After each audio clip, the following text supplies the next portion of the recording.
20절에 나와 있는 말씀이죠. 마땅히 율법과 증거의 말씀을 좇을지니. 오늘 이 제목으로 우리 하나님의 말씀을 함께 받겠습니다.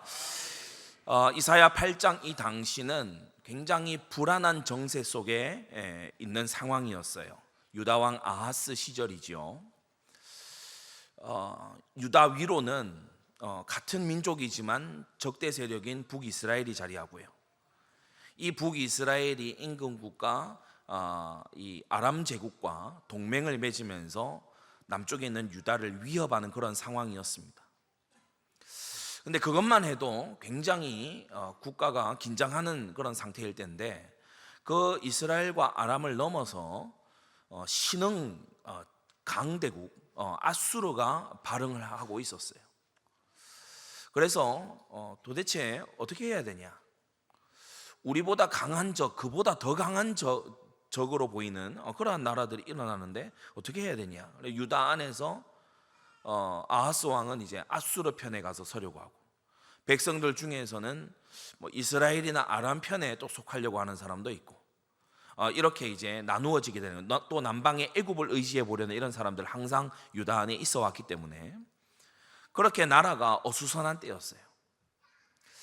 아하스 왕이 그러면 하나님을 잘 순종하는 왕이냐? 그것도 아니에요. 그러니까 나라가 여호와 하나님 중심으로 단결되어 있지가 않죠. 오늘날 지금 현실을 보면 어떻습니까?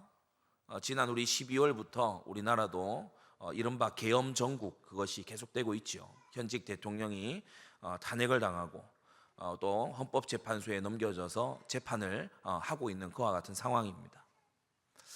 우리나라 앞만 해도 굉장히 혼란스러워요. 그런데 국제 정세를 보면 이제 더 혼란스럽죠. 엊그제 여러분 다 보시고 들으셨겠습니다만은 우크라이나 대통령 젤렌스키가 워싱턴에 가서 백악관에 회담을 갔는데, 그야말로 회담이 결렬 정도가 아니고 완전히 파토가 나버렸어요.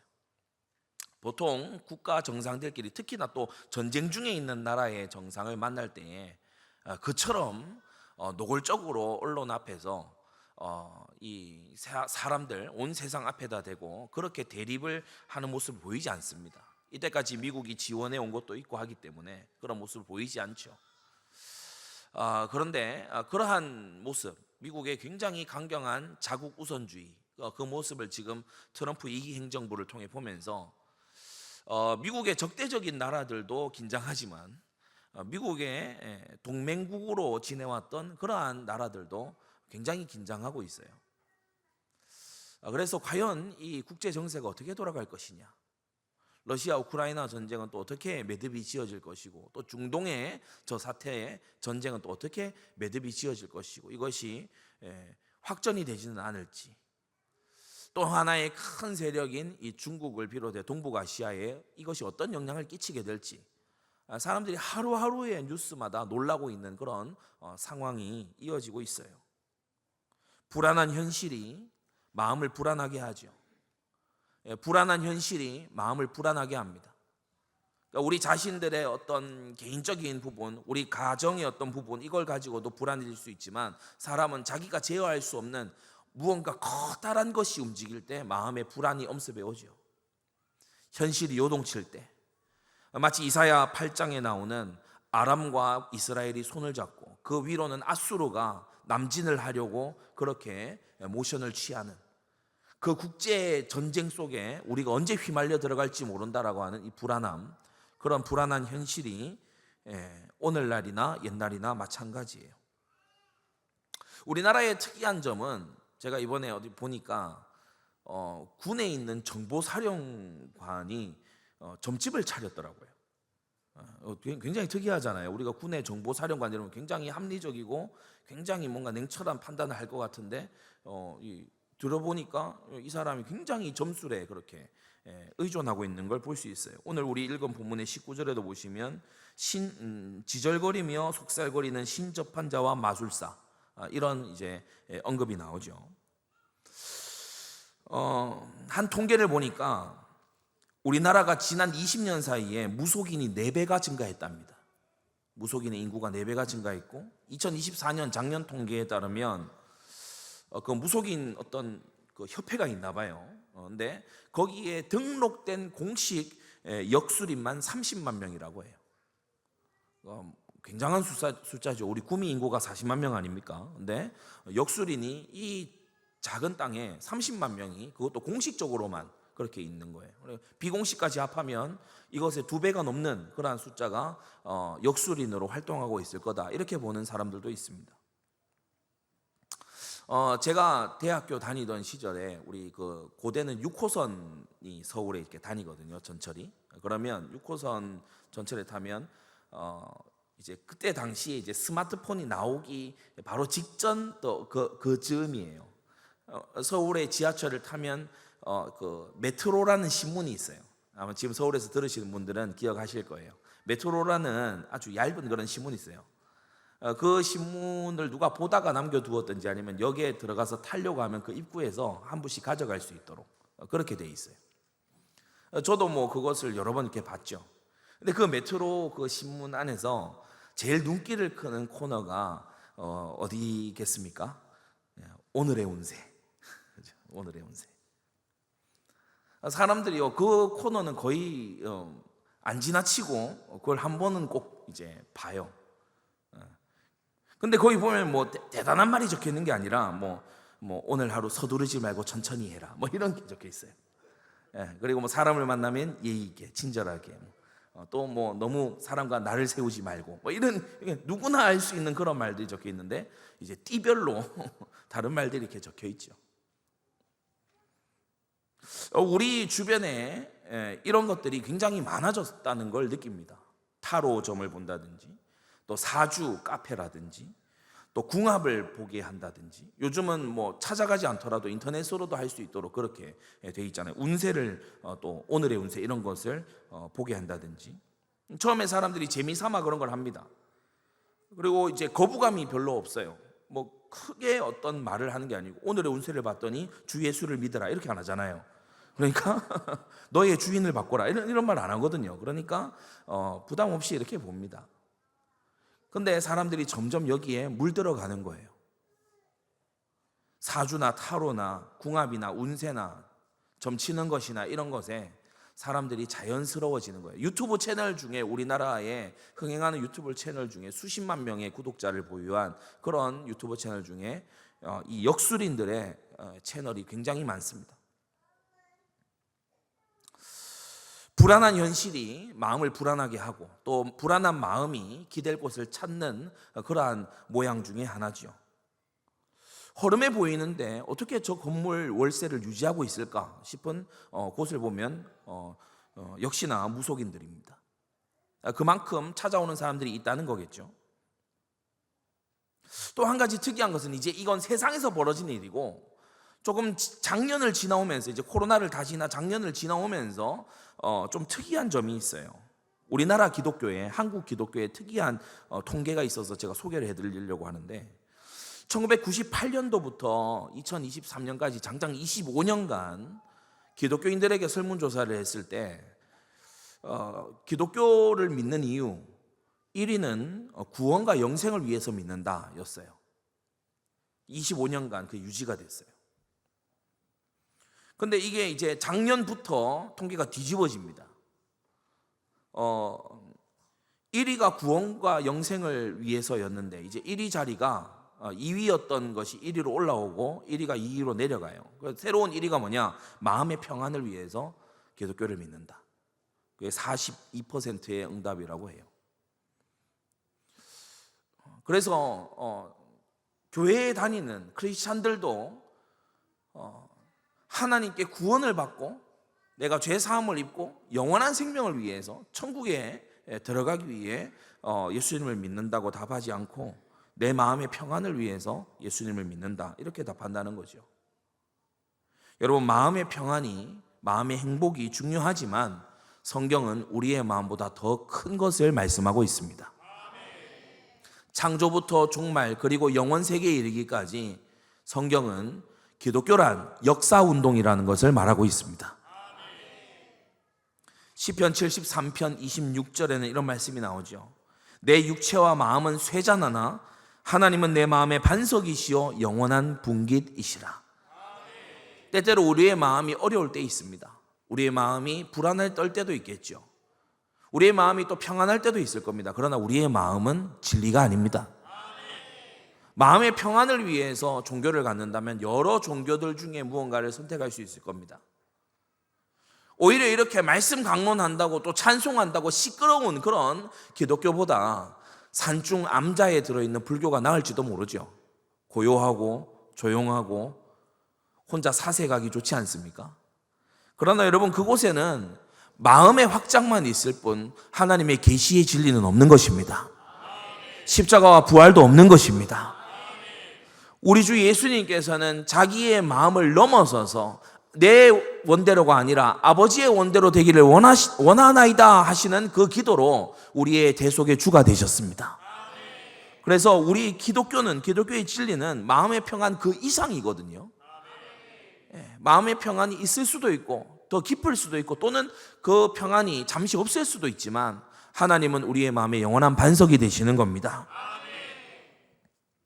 제가 참 좋아해서 자주 추천하는 책인데 데이비드 웰즈의 용기 있는 기독교라는 책이 있어요. 저는 이 책이 현대 기독교를, 오늘날 우리가 살아가는 교회와 그 주변을, 현대 사회를 잘 분석한 책이라서 참 좋아합니다. 데이비드 웰즈 이분이 용기 있는 기독교에서 이렇게 얘기해요. 현대화된 세계에 사는 이들은 뿌리 뽑힌 상태다. 뿌리 뽑힌 상태라는 거예요. 여러분 스스로가 어떠한 마음 가운데 살아가고 있는지 한번 점검해 보세요. 이 사람이 이렇게 얘기합니다. 단절된 느낌, 관계의 상실, 가정에 가해지는 압력, 그리고 익명성, 과도한 정보와 경쟁이 주는 허약한 정신에 주는 스트레스, 물질적 혜택을 위해 지불해야 되는 고통스러운 심리적인 비용, 너무 빨리 변하는 바람에 높아진 내면의 템포, 속이 막 뛰는 거예요. 너무 빨라진 변화 때문에. 아주 위협적인 장래, 한층 고조된 불안한 상태. 그래서 현대인들은 과거라고 하는 것은 현재에 별 도움이 안 되고, 과거라고 하는 것은 현재와 별 관련이 없고, 현재는 그러면 어떠냐? 계속해서 변하고, 그리고 미래라고 하는 것은 예측이 불가하기 때문에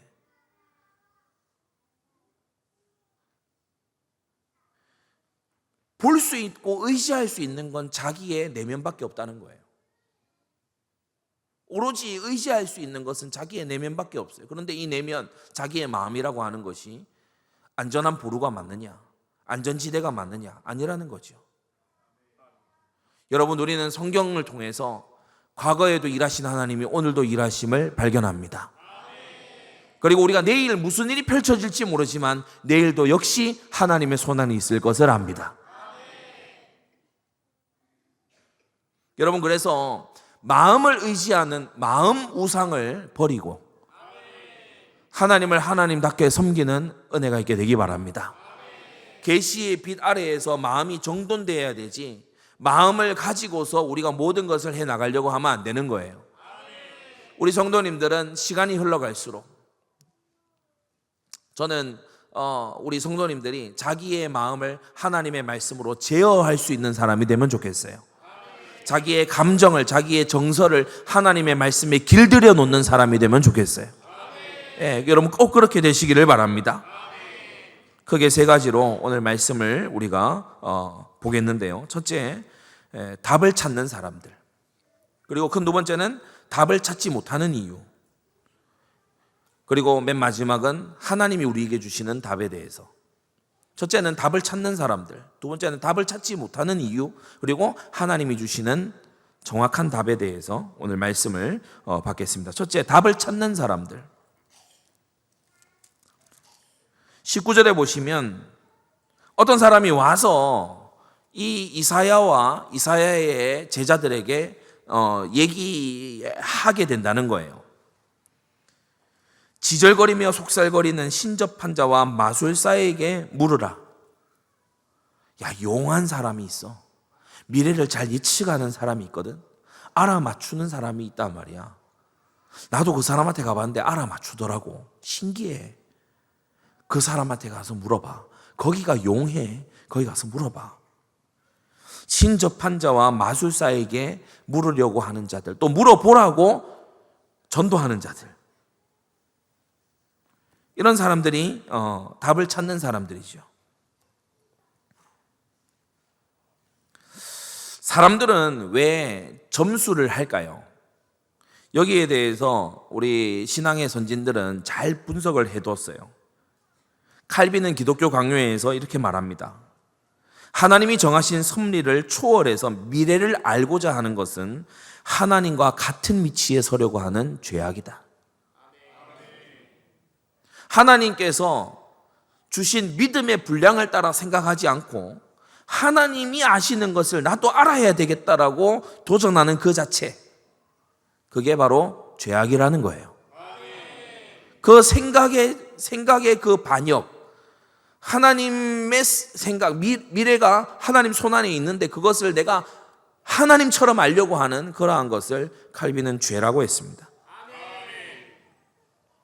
루터는 테이블 토크라는 유명한 시리즈가 있어요. 거기서 말하기를, 마귀는 인간이 두려움에 빠질 때 점술과 미신으로 거짓된 확신을 준다. 그러나 그것은 좌절과 더 깊은 불안으로 이끌어들일 뿐이다. 이렇게 얘기했어요. 마귀는 우리가 뭘 두려워하는지 알아요. 뭘 원하는지도 알고. 그래서 우리를 하나님께로부터 떼어놓기 위해서 마귀는 우리가 원하는 것과 우리가 두려워하는 것을 잘 활용합니다. 여러분, 마귀를 대적하고 하나님께 붙어 있으시기를 바랍니다. 미국의 1차 대각성을 이끌었던 조나단 에드워즈도 이 점술에 대해서 언급을 한 적이 있어요. 사람이 점치는 것은 자기 삶을 스스로 통제하려는 욕망 때문이다, 이렇게 얘기했어요. 여러분, 우리의 삶의 주인은 하나님이십니다. 창조주이시기 때문에도 그러하지만 우리의 구속자이시기 때문에도 우리의 삶의 주인은 하나님이세요. 우리는 값으로 산 것이 되었잖아요. 20세기 3대 칼빈주의 신학자로 알려진 아브라함 카이퍼도 이 점술에 대해서 언급을 또 했어요. 그러니까 이 시기를 막론하고 성도들이 이런 곳에 현혹되고 사람들이 이런 곳에 현혹되기 때문에 이런 언급들이 다 있나 봐요. 아브라함 카이퍼도 얘기했어요. 점술을 왜 사람들이 그렇게 점술에 미혹되는가? 하나님 없이도 미래를 통제할 수 있다고 믿는 세속주의의 영향이다, 이렇게 얘기했어요. 그래서 정리를 해보면 하나님과 같이 되려고 하는 교만, 또 하나님 없이 거짓된 확신과 평안을 얻으려고 하는 그러한 마귀의 속임수, 그리고 또 뭐죠?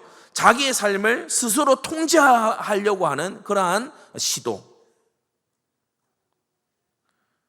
그리고 하나님 없이도 세상의 것을 가지고 내 삶을 운영해 나갈 수 있다고 하는 세속주의의 결과라는 겁니다. 이사야 8장 19절에 나오는 이 사람들도 바로 그러한 경향을 보였어요. 점쟁이를 찾아가고 신접한 자, 용한 마술사를 찾아다닌 거죠. 그러나 여러분 꼭 아십시오. 이들이 접했다고 하는 그 신, 그 악신, 귀신은 결코 진리를, 자유를 주지 않습니다. 쾌락과 공포를 가지고 영혼을 사냥하는 거예요. 영혼을 사냥해요. 신접한 자와 마술사들이 어떻게 된다고 했습니까? 그들이 21절에 보면 이 땅으로 헤매며 곤고하며 줄일 것이라고 했어요. 이 신접한 자들, 우리가 무당들이 많이 거주하는 그런 무당촌에 가보면 보이는 여러 환경적인 특징들이 있습니다. 일단은 그들이 그렇게 막 잘 알아맞추고 미래를 안다 그러는데 삶은 피폐해요. 깨끗하지 않고 조금 사람이 실성한 듯이 그렇게 보이는, 그죠? 신이 강하게 임할 때만이 아니라 그러한 귀신을 받아 놓은 인격이 됐기 때문에 뭔가 사람이 무례하고 막대하는, 점치러 가면 어서 오십시오 하는 게 아니고 왜 왔어 이러잖아요. 반말부터 하고 보잖아요. 그러니까 뭔가 무례함과 거만함이 탑재되어 있고 때때로는 너무 무섭기까지 한, 저는 예전에 어느 점집 들어보니까 뒤에다가 청룡 오늘도 같은 걸 걸어놨더라고. 저는 처음에 모형인 줄 알았어요. 가까이서 보니까 진짜야. 저런 무기도 허용이 되는구나, 우리나라에서. 그러니까 뭔가 공포스럽고 또 무례하기도 하고 또 참 이렇게 좀 표현하기 그렇습니다만은 청결하지 못하고 이런 것들이 있는 거죠. 헤매며 곤고하며 줄이는데 또 이들과 대화하고, 여러분은 점쟁이에게 얼마나 현장에서 복음 전해 보셨는지 모르겠지만 저도 뭐 매번 가는 건 아닙니다. 하지만은 아주 기억에 남는 만남들이 있어요. 이 사람들이 21절 말씀 그대로예요. 줄일 때에 번주하여, 이 말은 이제 원망하고 불평하면서 자기의 왕 자기 하나님을 저주하는데 하나님을 원망해요. 이렇게 복음을 전하면 순적히 받는 게 아니고, 그런 하나님이 계시는데 왜 나를 이렇게 놔뒀냐고.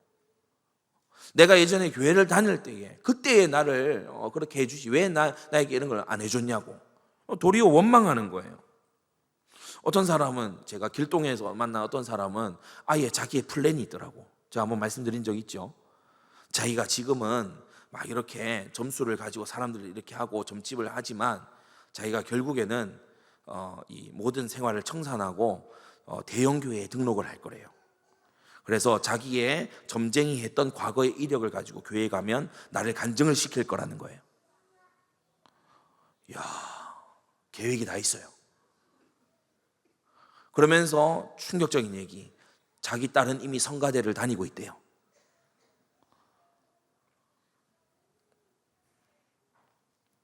복음은 경멸하고 거부해요. 그러면서 하나님의 은혜를 내가 마음대로 마치 잡신을 이리 가라 저리 가라 부리듯이 그렇게 하나님의 은혜조차도 내가 마음대로 좌지우지할 수 있는 것처럼 그렇게 얘기해요. 전도자 앞에서 이상한 혀를 놀리는 거예요. 성경은 귀신 받은 자들에 대해서 오늘 19절에 보면 산자를 위하여 죽은 자에게 구하겠느냐라고 하며 점치는 자들을 죽은 자들로 표현하고 있습니다. 여러분, 이 사람들은 하나님과 단절되어 있고 하나님과 떨어져 있고 하나님을 멸시하는 자들로 그 영이 죽은 자들입니다. 사망 가운데 있는 자들이죠. 이미 죽은 자로서 산 자들을 죽음으로 몰고 가려고 하는 그러한 사람들 아닙니까? 여러분, 우리가 이런 사람들을 향해 불쌍한 마음도 물론 가질 수 있지만 하나님께서 이러한 점치는 것을 진노하신다는 것을 우리 크게 깨달아야 됩니다. 점치고 이적을 행하면서 사람들을 수렁으로 빠뜨려요. 저는 때때로 너무 이상한 그런 말을 들을 때에 참 치가 떨리기까지 하는데 교회를 어디로 이전해야 될지 점을 쳐봤다는 거예요. 아니, 목사님이 교회를 어디로 이전해야 교회가 잘 될지 점을 쳐봤다는 거예요. 세상에. 그런 교회는 가면 안 됩니다. 예. 하나님 위에 다른 신을 놓고 섬기는 그런 교회에 가면 안 되는 거죠. 이 답을 찾는 사람들, 야, 그 점쟁이 찾아가 봐. 그런 사람들과 또 이 점치는 그런 사람들, 이 사람들은 결국 함께 추락하고 맙니다. 그 추락이 얼마나 끝없는 추락인지 22절을 보세요. 22절에 보면 흑암이라는 말이 3번이나 나오죠. 환난과 흑암과, 두 번째 고통의 흑암, 그리고 세 번째 그들이 심한 흑암 중으로 쫓겨 들어가리라. 그래서 어둠 밑에 어둠, 그 밑에 어둠으로, 그야말로 어둠의 시궁창으로 함께 처박히게 될 것을 말씀하고 있어요.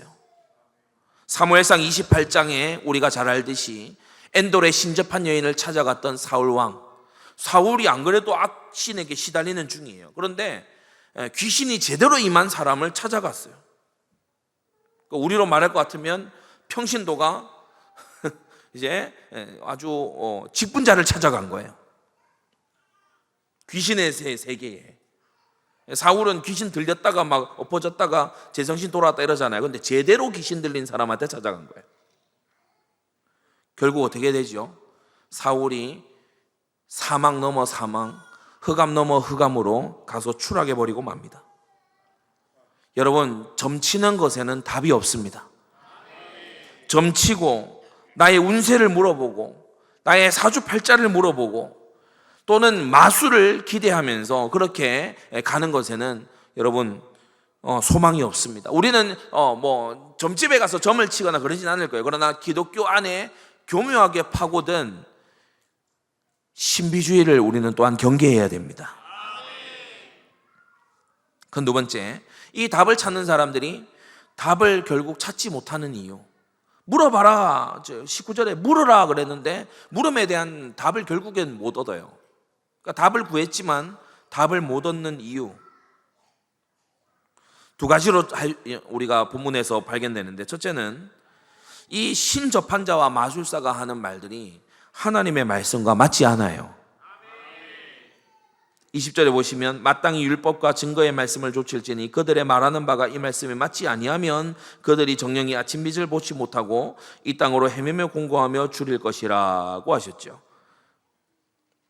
여러분, 신접한 자, 또 점치는 자, 이런 사람들이 해주는 코치를 보세요.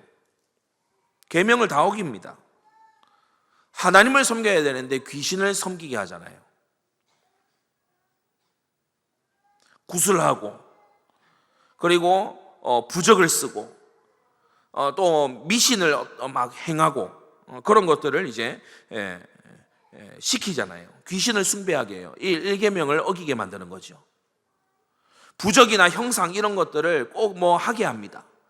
그 이계명을 어기는 거잖아요. 형상 만들지 말라 하시 이계명을 어기는 거잖아요.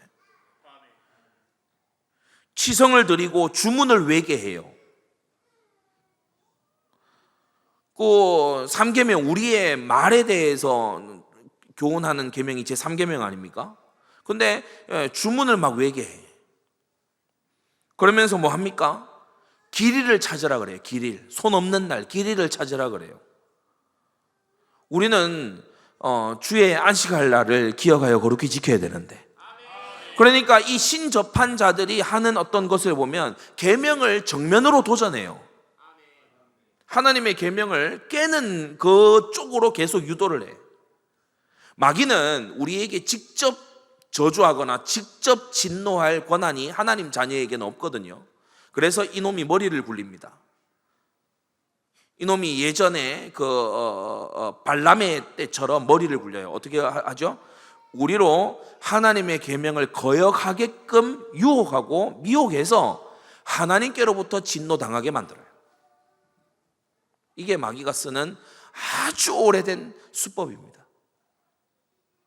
여러분, 그래서 마귀가 노리는 이 지점을 틀어막게 되시기를 바랍니다. 하나님의 계명을 순종하는 대로 나아가야 돼요. 마귀는요, 막 알아맞추고 또 막 사람들을 현혹해가지고 결국에 뭐 하게 합니까? 하나님을 거역해서 하나님의 진노가 일어나서 우리가 징계당하는 거 보고 고소해하는 게 그게 마귀거든요. 우리 그런 데 놀아나지 말아야 됩니다. 불순종의 아들들 가운데 역사하는 영이라고 했잖아요. 여러분, 불순종하는 그 가운데 있어서 마귀의 놀잇감이 되지 마시기를 바랍니다. 신접한 자와 마술사들이 하는 건 계명을 어기기도 하고요. 또 한편으로는 생각을 굉장히 피상적으로, 생각을 굉장히 겉껍데기만 두고 생각하게끔 그렇게 만들어서 우리의 생각이 복음화되지 못하게 만듭니다. 이게 무슨 말이냐? 죄를 회개하고 버리도록 하는 게 아니고, 잘 들으세요. 점치는 사람들, 이런 사람들이 추구하는 건 뭐냐면 자기 내면의 변화가 아니에요. 자기 내면의 변화가 아니에요. 자기 속사람이 바뀌는 게 아니에요. 자기 속사람 바뀌려고 점치러 가는 사람은 아무도 없어요. 자기의 문제를 해결하기 위해서예요. 우환을 벗어나기 위해서예요. 눈앞에, 발 앞에 떨어진 그 상황을 해결하기 위해서예요.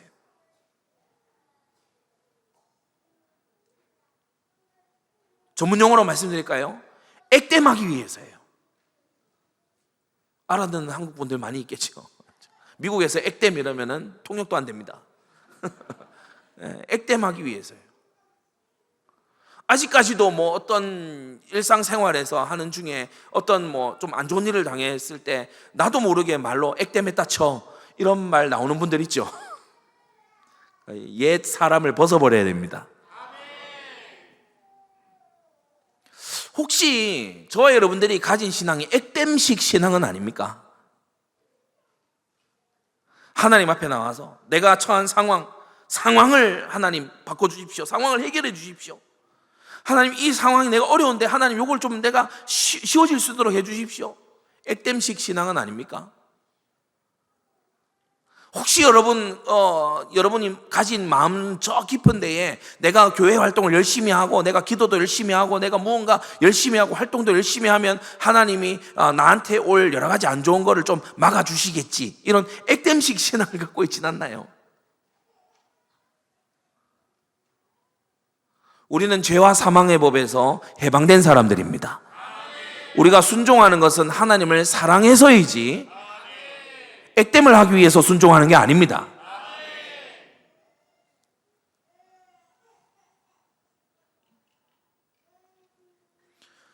참된 신앙은, 성경이 말씀하는 참된 신앙은 나의 상황을 바꾸는 데 그치지 않고 나 자신의 속사람을 바꾸는 거예요.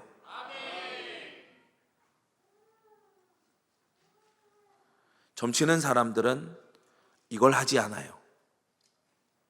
점치는 사람들 붙잡고 물어보세요. 속 사람에 대한 얘기를 굉장히 어려워하고 생소해하고 낯설어 할 겁니다. 왜냐? 현실에 합격과 승진과 병 낫는 것과 그리고 막 집 이사 가는 것과 돈 버는 것과 막 이것을 위해서 정성을 들이고 치성을 들이고 부적을 쓰고 구슬하고 그리고 막 용한 도사를 찾아가고 기리를 받고 그런 것이지 내 속사람을 바꾸기 위해서 하는 거 아니에요. 그러나 우리가 하나님을 섬기는 사람들은 이런 무속신앙 스타일의 그런 신앙생활을 할 수는 없는 겁니다. 하나님은 우리의 속사람을 관심 있어 하세요. 사람은 외모를 보거니와 나 여호와는 중심을 보느니라.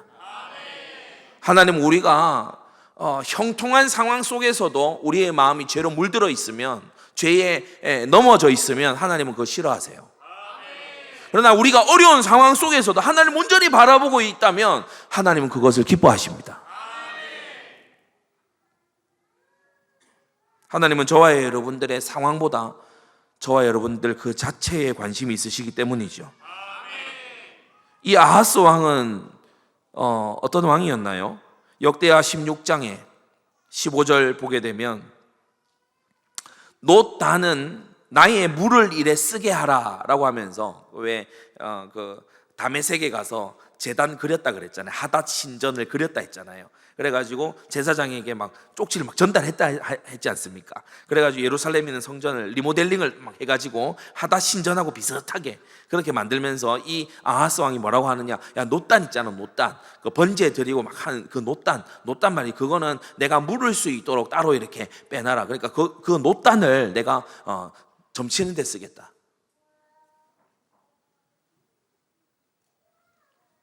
희생의 제단으로 점치려고 하는 아하스의 사이비적 신앙이에요.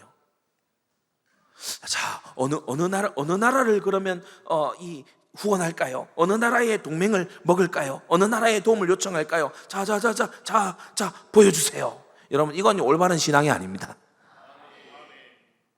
제단은 그런 거 하라고, 우리의 신앙생활은 그런 걸 하는 게 아니에요. 하나님을 순종하는 거예요. 하나님과 화목하는 거예요.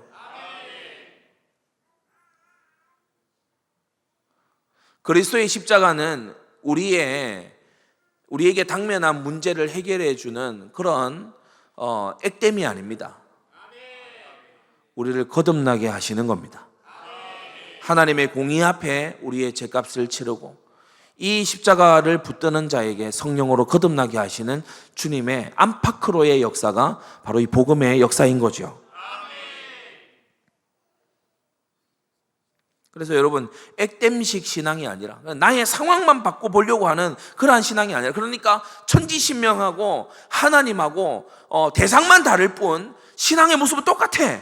여러분, 그렇게 되지 않으시기를 바랍니다. 하나님을 믿는다 하는 자들은 시간이 지나갈수록 하나님 거룩하신가 같이 내가 거룩하니 너희도 거룩할지어다. 좀 닮아가야 돼요.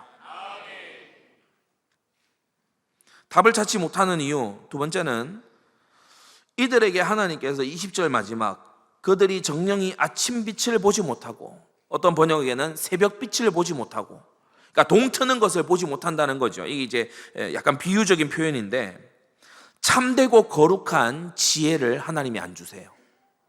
그러니까 이 신접한 자들이 답을 못 찾는 결국에 이 오리무중이 되는 이유가 뭐냐면 첫째 하나님의 말씀하고 안 맞고 두 번째는 성령의 감동하고 안 맞아요. 이 두 가지. 성령의 조명이 없어요. 깨닫는 마음과 보는 눈, 듣는 귀가 없는 거 있죠. 그래서 신접한 자나 신접한 자를 추종하는 사람들은 거듭난 마음이 아닙니다. 그러나 교회 안에서도 성령의 조명이 없으면 복음을 들을 때 방탕의 기회로 들어요. 야, 과거, 현재, 미래, 죄, 사함 다 받았다고? 야, 이제는 완전 자유하네. 야, 뭐 가만히 이렇게 보니까 이제 복음 안에서 이제 누리라고 그러네. 그래 내가 하고 싶었던 거 이제 하면 되겠다. 근데 하고 싶은 게 뭐냐? 주야로 여호와의 율법을 묵상하는 게 아니고 주야로 술집 다니는 거예요. 주야로 이상한 짓 하는 거예요. 막 그런 것을 이제 복음을 빌미로 해서 하죠. 이거 성령의 조명이 없이 복음 들으면 그렇게 돼요. 또 성령의 조명이 없이 율법을 들으면 어떻게 되죠? 아, 율법 그거 끝난 거다 아니에요. 율법 폐기론이 되거나 또는 율법주의자가 돼요. 그래서 율법의 본래의 의도를 잘 알 수가 없어요. 왜냐? 아침 빛과 같은 우리가 밤이 캄캄할 때는 다니다가 어디 걸리기도 합니다. 근데 빛이 딱 뜨면 모든 것이 분별이 되잖아요. 그것처럼 하나님의 말씀을 옳게 분별할 수 있어야 되는데 그러려면 성령의 조명하심이 있어야 돼요. 여러분이 한 가지 잘 생각해야 될 거는 지난 2000년 교회 역사 동안에 성령께서는 쉬지 않으시고 일해 오셨습니다. 그래서 성령의 감동함을 받았던 믿음의 선배들의 모습을 보고 우리는 성령 감동 제대로 받으면 저런 길을 가는 거구나를 배워야 되는 거예요. 그 사람들은 무조건 쫓아가는 것은 아닙니다. 성령의 감동함을 입었던 사람들. 칼빈을 청교도들이 별칭을 지어 부르기를 성령의 신학자라고 그래 불렀거든요. 칼빈이 방언하고 예언하고 막 병치유하고 그래서 성령의 신학자가 아니라 성령으로서 구속을 적용하는 데 있어서 성령으로서 모든 신학을 조명하는 데 있어서 탁월했기 때문에 성령의 신학자라고 하는데, 여러분 성령의 사람들을 여러분이 잘 행하는 것을 보고 선한 것을 본받게 되기를 바랍니다. 성령의 조명이 없으면 성경을 들고서도 그것을 멀리하고 성경을 가까이 하더라도 편집하고 짜집기 해서 이단 사이비가 되어버려요. 저 안상홍 증인회 가면은 뭘로 하냐? 성경 가지고 뭐 해요? 저 여호와의 증인 가면 뭘 하냐? 성경 가지고 해요. 신천지는 뭘 가지고 하냐? 성경 가지고 해요. 그런데 다 짜집기 돼 있어요. 다 짜집기하고 취사 선택하고 편집하고 있어요. 우리는 하나님의 말씀을 단락단락 구절구절 하나님의 말씀이 내게 말씀하시는 걸 어렵든 쉽든 이것이 내게 바로 순종될 것이든 아니면 먼 훗날에 순종될 것이든 우리는 하나님의 말씀을 그대로 받아야 합니다. 우리가 예배에 나올 때 하나님의 말씀을 받기 위해 나오는 게 올바른 예배자이지 내가 원하는 거 들으려고 나오는 게 아니잖아요. 나의 감정을 만족시키기 위해서 예배 드리는 거 아니지 않습니까? 하나님의 뜻과 의지에 나의 순종을 하나님 앞에 올려드리고 나의 순종의 각오와 결단을 하나님 앞에 올려드리는 것이 참된 예배인 줄로 믿습니다. 마지막 큰 세 번째로, 하나님이 주신 정확한 답이 무엇이냐, 올바른 답이 무엇이냐, 20절입니다. 참 하나님 말씀의 이 모든 부분들이 참 놀라운데요. 20절, 마땅히 율법과 증거의 말씀을 좇을지니. 율법과 증거를 말하고 있어요.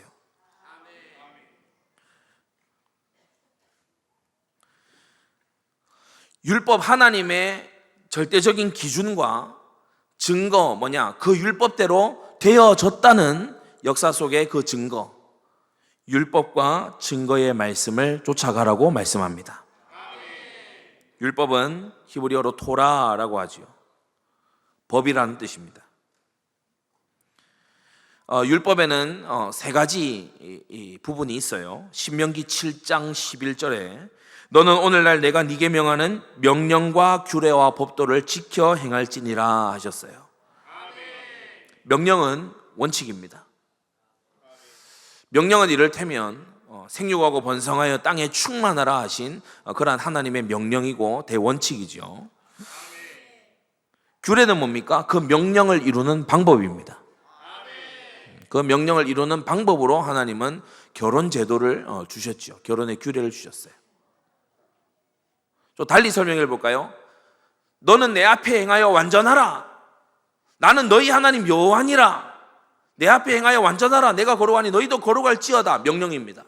이 명령을 이루게 하기 위해서 하나님은 규례를 주셨는데 5대 제사 규례와 정결 규례를 주셨어요. 그래서 예배와 경건한 삶을 통해서 우리는 거룩하라 하신 그 명령을 이루어 나가는 거예요. 그래서 명령과 규례, 그리고 이 규례를 잘 행하게 하기 위해서 하나님은 법도를 주셨어요. 법도는 규례를 잘 행했는지 판결하는 것이고 상과 벌을 주는 것입니다. 법도. 그래서 생육번성 충만해라, 이것이 명령이고 그것을 이루는 방법이 결혼의 제도면, 법도는 뭐죠? 이 결혼을 잘 유지하기 위해서 간음하지 마라, 순결해라, 이혼하지 마라, 이게 이제 법도에 해당되는 거예요. 네. 현명하신 성도님들 잘 이해가 됐죠? 우리 판서를 하지 않아도. 명령은 뭐예요? 생육하고 번성한 땅에 충만하고 땅을 정복하고 다스려라, 하나님의 명령. 그 명령을 이루는 방법으로 하나님께서는 결혼 제도와 가정을 주셔서 그것을 행하게 하셨어요. 한 남자와 한 여자. 이 규례에는 법칙이 있어요. 남자 남자끼리 안 돼, 여자 여자끼리 안 돼. 한 남자와 한 여자. 그리고 부모를 떠나 둘이 한 몸을 이루는 그것이 이제 결혼의 제도. 그래, 이 규례, 결혼이라는 규례를 잘 이루게 하기 위해서 주님이 법도를 주셨는데, 간음하지 말고 순결하고 이혼하지 말고, 그리고 여타 이제 법도들, 자세한 법도들을 주시죠. 우리가 하나님 앞에 거룩한 백성이 되는 것도 마찬가지예요. 내가 거룩하니 너희도 거룩할지어다, 명령입니다. 그 명령은 그럼 어떻게 이루어 나가죠? 안 거룩한데. 그러니까 주님께서 유월절 이후에 이 제사 규례와 정결 규례를 주셔서, 죄 지었어? 그러면 희생 제물을 들고 나와. 너희가 현실에서 일상생활에서 먹어야 될 거 먹지 말아야 될 거 내가 규례로 정해줄게. 그런 규례들을 주시죠. 법도는 뭡니까? 이러한 것을 잘 행했을 때 어떻게 할지, 이것을 못 행했을 때는 그럼 어떻게 할지, 그런 부분에 대해서 이제 말씀해 주는 거죠. 재물이 흠이 있을 때 그것을 어떻게 바꾸라, 또 온전한 것으로 하나님 앞에 드려라, 또 언제부터 언제까지 이러한 것을 지키도록 해라. 그게 이제 법도에 해당되는 겁니다. 또 달리 표현할 수도 있어요. 명령은 도덕법이고 규례는 의식법이고 법도는 시민법이다, 이렇게 보기도 합니다. 자, 율법, 하나님의 통치 원리예요. 율법이 뭐라고요? 하나님의 통치 원리. 의롭고 거룩하신, 완전하신, 전지전능하신 하나님의 통치의 방법이에요. 그 명령의 요체는 십계명에 잘 나타나 있습니다. 자, 그러면서 율법만 말씀한 게 아니고 그 다음 증거를 말씀하고 있죠. 증거, 히브리어로 테우다라고 합니다. 테우다, 증명하다 이런 뜻입니다. 증명하다. 출애굽기 34장 29절에 보면 모세가 그 증거의 두 판을 자기 손에 들고 시내산에서 내려왔다. 그래서 십계명 두 돌판을 성경은 증거의 두 판 이렇게 표현합니다. 증거의 두 판. 이 십계명은 굉장히 아주 특별한 말씀이에요. 모든 하나님의 다른 말씀들은 하나님께서 인간 저자를 완전히 영감하셔서 쓰신 그런 말씀이지만, 십계명은 하나님이 친수로 쓰셨어요. 돌에다 친수로 쓰셨어. 하나님께서 당신의 뜻이 변치 아니함을 증거하시려고 모세의 귀에 들려줘서 가서 전해라 하셔도 되는데 하나님께서 야 봐라, 봐라 증거하셨어요. 보여주셨어. 그러나 이제는 그 옛날에 돌판들이 아니라 그 아들을 보내셔서 우리 가운데 거하게 하시면서 하나님의 뜻과 하나님의 계획을 보여주셨어요. 율법은 모세로 말미암아 온 것이나 은혜와 진리는 예수 그리스도로 말미암아 온 것이라. 증거입니다. 증거. 요한계시록 1장 9절에 보면 하나님의 말씀과 예수의 증거로 인하여 반모섬에 유배되어 있다고 했고요. 로마서 3장 21절에 보면 율법 외에 하나님의 한 의가 나타났으니 율법과 선지자들에게 증거를 받은 것이라고 했어요. 그래서 복음, 하나님께서 예수 그리스도의 희생을 통해 우리를 믿는 우리를 의롭다 하신다는 이 복음, 이 복음은 율법과 선지자들이 증거한, 선지자도 있지만 율법이 증거한 것이 바로 복음입니다. 오해하지 말아야 돼요. 율법은 다 지나간 거고 복음만 붙잡으면 된다. 아니에요. 율법이 예고하고 증거한 게 복음이에요.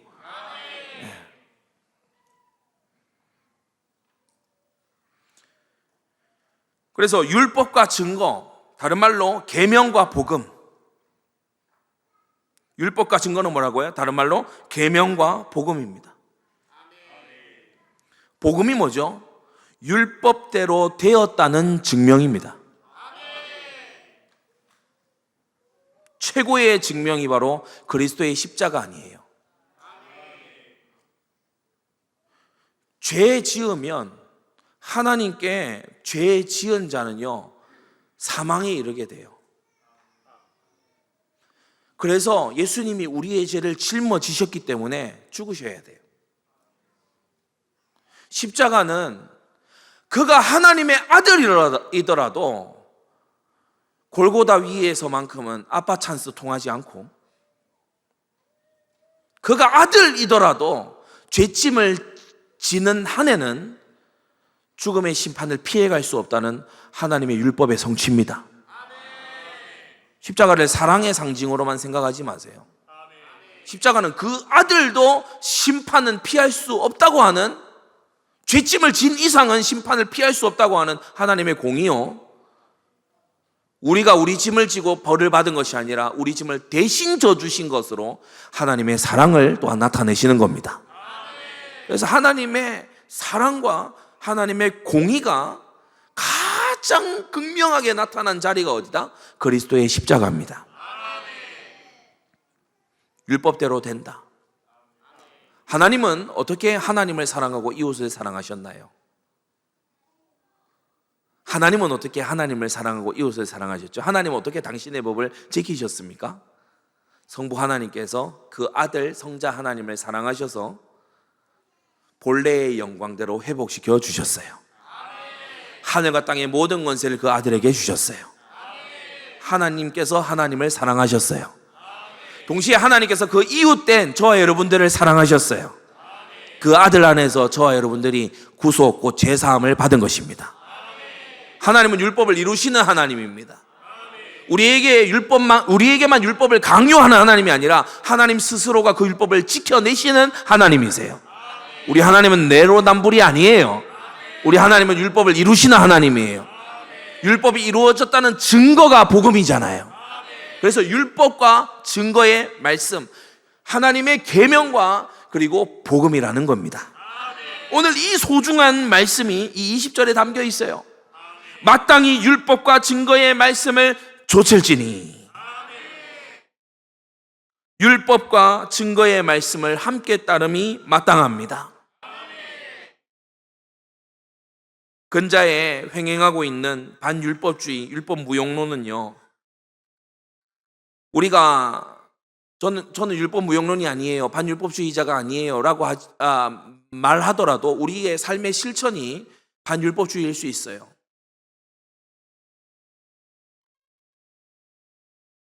제가 최근에 어떤 분하고 얘기를 하는데 복음만 들으니까 사람이 저절로 바뀌게 되고 그렇게 됩니다. 복음만 들으면 사람이 저절로 바뀌잖아요. 모든 성경이 필요해요. 그래서 감동을 주는 굉장히 깨달은 것 같은 그 말 속에 결국 그 말 끝에 가서 보면 성경 말씀 잘 몰라도 돼. 너 부담 느낄 필요 없어. 하나님 말씀을 배우고 익히고 순종하고 따를 그런 건 너 부담 너무 느끼지 마. 복음 안에서 자유해라고 하는 그 말 속에 결국 가서 보면 하나님의 말씀을 멀리하게 되는 결과가 온다면 건전한 가르침은 아닙니다. 분명히 건전한 가르침은 아니에요. 율법 무용론은 다른 데 있는 게 아니에요. 우리가 하나님의 말씀을 주야로 묵상하지 않고 하나님의 말씀에 관심이 멀어지게 되면 우리 스스로가 율법 무용론인 겁니다. 내가 선택하고 판단하고 내가 하루를 살아가는데 하나님의 말씀이 나를 한 번도 제어를 안 한다? 여러분, 우리가 운전을 해도 우리가 사람이 맞는 자동차를 타고 가도 여러 번 브레이크를 밟습니다. 그렇지 않나요? 그러나 하나님의 말씀이 나의 인생 경로에 한 번도 브레이크를 잡아주지 않는다? 내가 하고 싶은 대로 다 했는데 그게 하나님의 뜻과 완벽히 맞아질 확률은 어느 만큼의 확률일까요? 요즘 말하는 부정선거 확률 정도가 안 되겠습니까?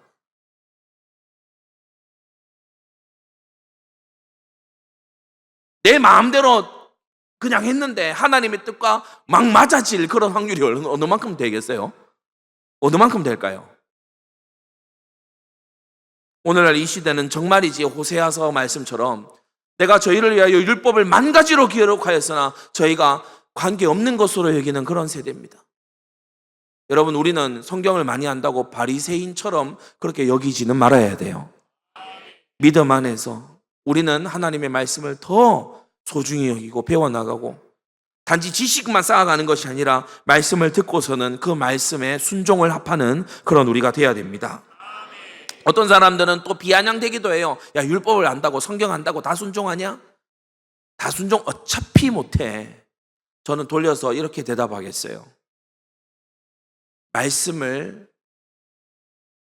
다 안다고 순종 못하지요. 우리가 연약하기 때문에 순종 못합니다. 다 순종할 수 없어요. 그러나 말씀을 모르면 아예 못합니다.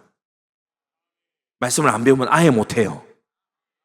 그래서 교회라고 이름하는 오늘날의 이 세대 가운데 교회당 안에서까지 이혼을 밥 먹듯이 하는 그런 교회들이 넘쳐나고 있지 않습니까? 교단 안팎을 할 것 없이 한국교회 트렌드라고 하잖아요. 왜냐, 하나님의 말씀에 내가 이혼하는 것을 미워하노라 이 말씀을 경히 여기니까 하나님이 미워하시는 것을 자꾸 하면서 하나님에게 사랑받으려고 하면 되겠습니까? 여러분, 율법 무용론은, 반율법주의는 먼데 있는 게 아니에요. 우리가 율법을 무시하고 우리가 율법을 제쳐놓고 있다면 우리는 겉으로는 난 율법을 참 존중합니다 할지 몰라도, 말은 그렇게 할지 몰라도 실천적으로는 반율법주의자인 거예요. 여러분, 오늘 하루를 살면서 하나님의 말씀을 몇 번이나 되뇌어 봤습니까? 오늘 하루를 살면서 성경 구절이 여러분의 선택에 영향을 끼쳤습니까? 여러분의 감정에, 여러분이 가진 기분에 하나님의 말씀이 영향을 끼쳤나요? 마음대로 살다가, 세상 유행대로 살다가, 세상 풍속대로 막 돌아다니다가 허겁지겁 오늘 오진 않았습니까? 어떤 사람들은 이렇게 말하기도 해요. 야, 복음이 살리지 율법이 살리냐? 복음이 살리지 율법으로는 못 살린다. 시편 19편 7절에 여호와의 율법은 완전하여 영혼을 소성케 하고, 여호와의 율법을 올바르게 쓰면 영혼이 소성해요. 율법으로 구원받으려고 하니까 그런 거지, 율법을 거듭난 자가 올바르게 쓰게 되면 영혼이 소성케 되는 은혜가 있습니다.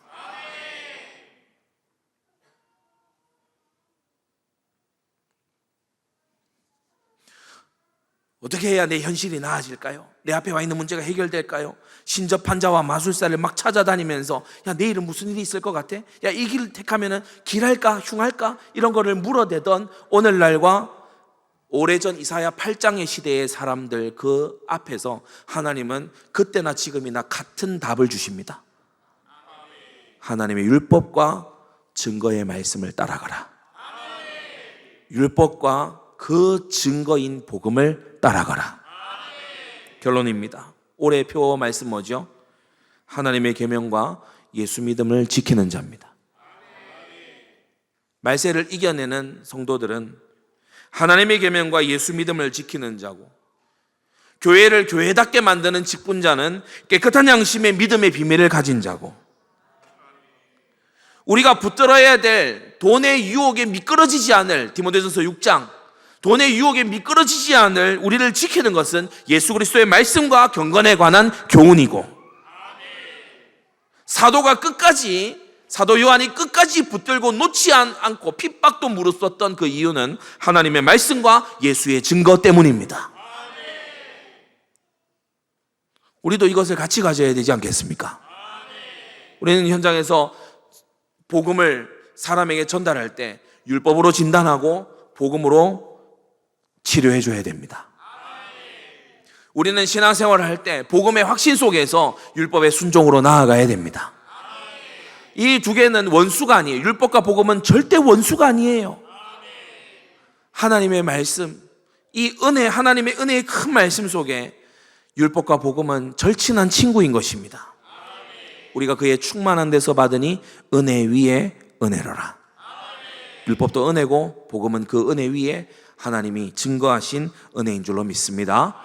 기도하겠습니다. 거룩하신 아버지 하나님, 답을 찾는 사람들, 또 그럼에도 답을 찾지 못하는 사람들, 그 앞에서 하나님은 그때나 지금이나 동일한 답을 주고 계십니다. 마땅히 율법과 증거의 말씀을 좇으라고 우리에게 말씀해 주신 하나님 감사드립니다.